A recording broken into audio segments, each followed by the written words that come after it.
Well, I wanted to remind our listeners and our viewers we're talking to Grammy nominated Kevin Ross, and he has a new album out, Drive 2. So go check that out. After this, go search bar Kevin Ross Drive 2, and all his music, the Audacity Complete, and all of those things. Listening to you talk is just so inspirational. I feel like you should be charging for this session, basically, because you dropped a lot of gems that a lot of aspiring artists that are listening or watching, and just people generally curious about the music industry. Some good information for them to digest and take in their own paths.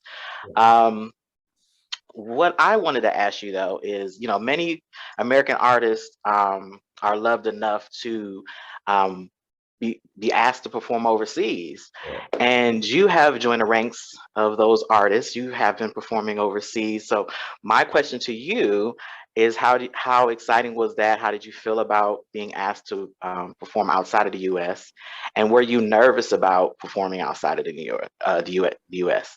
I mean, as an artist, I've only done one overseas gig in London at Oh, this Mm, place called the Pizza Express Live, not too far from the London Eye. Um, okay. mhm. so they have like what do you like a downstairs area where it's like a nice little like jazz, Okay. uh I don't know, like Mm, Yeah. jazz venue where it's like 100, like maybe 150 people max that can fit inside of there. Very nice venue though. mhm. So I went there, and I didn't think nobody was gonna show, because I was like, I've never been to London. Like, When was this? When was this?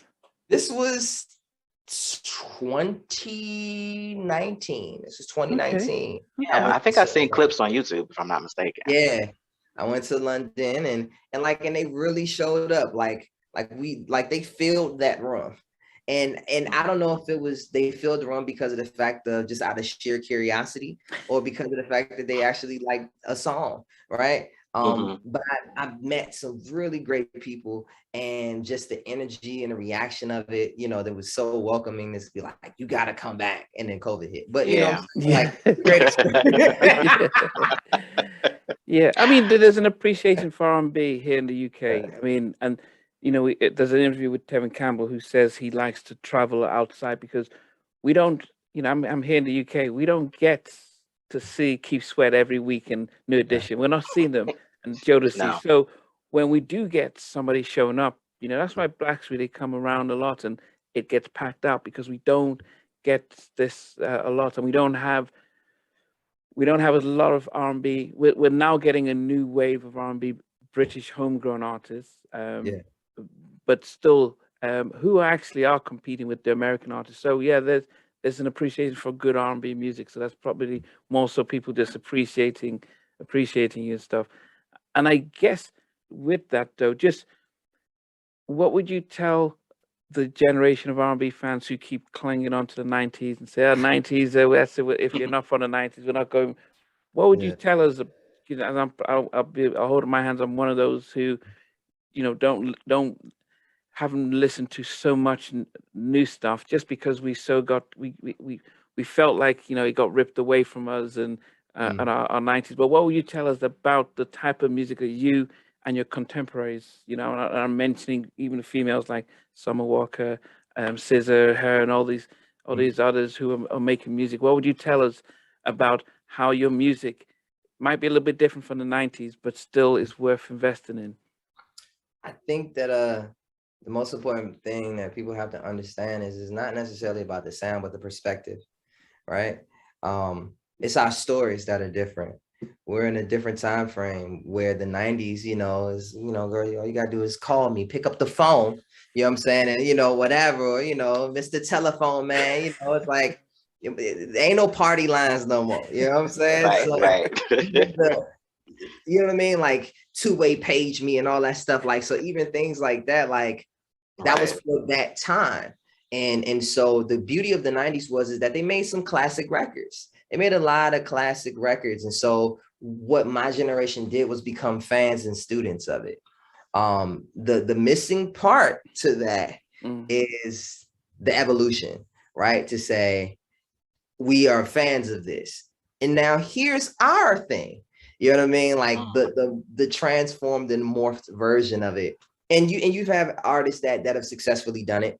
But I'd say for people who may have a disdain or a bad taste in their mouth, as far as like for our generation that are fans of the 90s, to not be so caught up on that, but more so on our story. We have something to say. And no matter what the music bed is, what we have to say should be respected. And there's some truth in that. There's some truth in what we have to say. Who would you recommend? So just so give us 5 males, females combined that you would recommend. Out Omar's mentioned about your drive to and your stuff, but just others that you think, okay, yeah, give these other guys a try. Yes, I mean, of course, yes, me. Yeah, definitely. Of course. I've been singing his praises all on the channel. Like, check out Kevin Ross. No, go ahead. I'm sorry. SZA. I think SZA has a very great and unique perspective. Her writing is very different. I mean, no one writes like her. You know what I mean? Like, so it's just very unique. So SZA, I would highly recommend.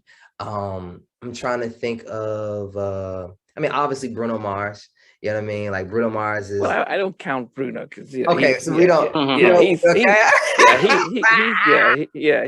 was on the tailcoat of 2000s. So he's Okay. I would recommend. I would recommend Summer Walker as well. Okay. I think her perspective is honest. It's it's just very honest. It's very vulnerable. You know what I mean? Okay, let's get to some guys here. I'm trying to think of let's see. Guys. It's a couple that are like rolling around in my mind, but I'm trying to think of like the ones where I'm like, oh man, like I can really relate to what they're saying. Damn it. I'm trying to think. It's some guys that's out here that's really like saying some stuff. I'm just really drawing blanks right now in a sense of on the guy tip. I mean, Omar, is there anyone that you can? Okay, go ahead. No, just seeing Omar can help you out. While you're thinking about that, let me. So my question for you. I think you froze. Did you freeze? Oh, you're there. Okay. So my question for you is, it's kind of similar, but it's not. Okay, so you're very familiar with LSG, right? Yeah. Levert, Sweat, Gail. Are you familiar with TGT? And Lucy Pearl? Yeah. So my question to you is, if you could create your own supergroup, since you have your own label, and you wanted to do a deal, who of your peers, or of any time period, if you prefer to open it up to any other era, who would be those 2 other guys or girls, or it could be guys or girls, that you would have in that group? That is a really good question. That is a phenomenal question. You know what? I'm just gonna throw like some real wild cards out there. I think that if I'm included inside of the group, then we need. I would want Avery Wilson. Okay. That's you know what I mean? And then I would want I'm trying to think. Oh, and then I would want Jasmine Sullivan. Okay. All right. I like that. So it would take a lot of the singing pressure off of me, and then I could just focus on producing. Jasmine got a hell of a pen, so and Avery, Avery's like, goddamn vocal, In my fantasy football matchup, now I had an idea of you, Elijah Blake, and Sevyn Streeter. You all are great songwriters, or you, Elijah Blake, and Eric Bellinger. Like, I see the potential, you all write songs, so really wouldn't be any, issue with coming up with hits. Yeah. So, But but I you know know, those are different egos and different personalities. I don't know how that's gonna work, no, but no, no. assuming. I think here's the thing though. In every group, you have to have everybody has to be assigned something, right? Like, Right. I know what you're saying. so I'll put it like this. So within the past 10 years, there's been so many different people that's like, we are forming groups. Here's a guy group, here's a girl group. And a lot of times they don't work because they never did the research past the songs and how the group looked. So one thing about groups is that everyone had a role, right? So when you look at Jodeci just wasn't four guys in leather pants and backwards hat. You know what I'm Right. saying? Had little Timberlands on or whatever. We had Devontae Swing, right? The primary producer and harmony maker of the group. You had Casey and JoJo, who were the primary singers, right? You had Devontae's brother, right? That was a part of the group, the glue and the personality. Right. Now, here's another group, Drew Hill, right? Where you would just think Cisco, Pinocchio, another producer that was a part of the group. Right. Cisco was the signature sound of the group, right? Every one of these groups that we're naming, they had either a signature sound or writer or creators in the group, Boys to Men. They had their place. It wasn't like everybody was singing over top of each other, because when you really thought about it, whenever they wanted to bring a song home, who sang? Wanya, right? Wanya, yeah. Okay. Yeah. Whenever Sean or Mike will always start off the song smooth, but they knew how to crank it to another level. Sean plays guitar. Nate plays bass guitar. Some of them write in the group. And then who was the fourth guy? Michael. And then Michael and then Michael on no, was it? Or was it? It was Nate. It was Nate. So wait. Oh yeah, Mike, you're right. Yeah, Mike. Yeah, Mike, the bass.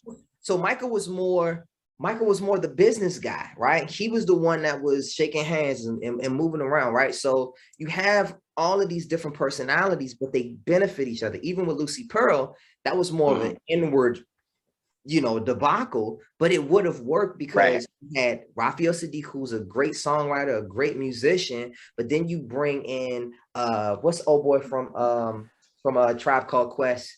His name is Ali. Yeah. You have Ali Shaheed, right?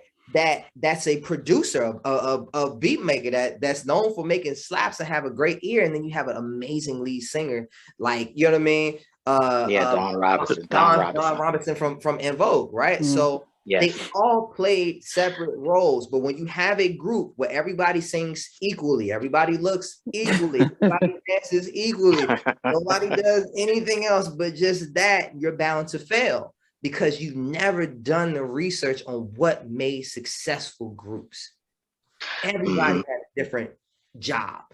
Are we going to see Let me ask you this. Why do you think that the music industry has lost the taste for R&B groups? Like, why can't we get any R&B groups running again? What's happened? Because nobody knows the formula. Like we literally just talked about, like, nobody knows what I'm talking about in the sense of saying, like, everybody just wants people that look good and that sound good, right? And it's more than that. You can stick 3 or 4 singers together and make harmony, but it's a chemistry that goes along with that. Like, that's true. About like dancing well and all that. Like, no, like, what's your part? What's your part in the group? Who are you in the group? Do you write? Do you produce? What are you? Right? But if it's just the same people over and over again, eventually you're going to fail because you guys don't have you don't have what it takes, right? So imagine telling the music industry that, where they're just trying to find people that have a vibe, and it's more than just a vibe. Like, that's what people just don't understand. That's why groups fail. Like, I haven't really encountered a group that I'm like, y'all got the nucleus right, y'all gonna be something. It's always been everybody, dressed differently, or dressed the same, or it's like, nah, like, y'all ain't got a writer, y'all ain't got a producer, y'all ain't got the the industry, or the personality in the group. Y'all ain't got a lead singer because everybody can sing. And so there's no lead singer. Nobody's willing to back down, right? You ain't got the Snoop to take home, so it's a whole. Yeah, this is something I was telling Namdi. Like, you can't have 4 lead singers. That's not going to work. You have to have a dominant voice. So yeah, is that something you can consider though? Just as we wrap up. I will make a group. I will create a group, and they will be successful. Okay. You're going to be the next Troy Taylor. You got a label now. I just it's hard to find groups that actually like each other too, right? That's another. You have to live with one another. You got to go through that hard part of it, where it's like, all right, you're going on tour, and y'all got 50 grand to pull this off. That means that between travel and airfare, and if you want to make some money for yourself, y'all gonna be bunking up. If it's 4 y'all may have to head to toe it. Your 2 queen beds and the head to toe it. You like each other. Hey guys, thanks for watching. Please remember to subscribe and turn on your notification. But better still, check out our membership where you can get to watch these videos from day one, as well as our monthly meetings when we get to meet up and talk with myself and the rest of the people who are members, but also some exclusive interviews, which I don't get to broadcast. But thanks for watching, and hope to see you soon.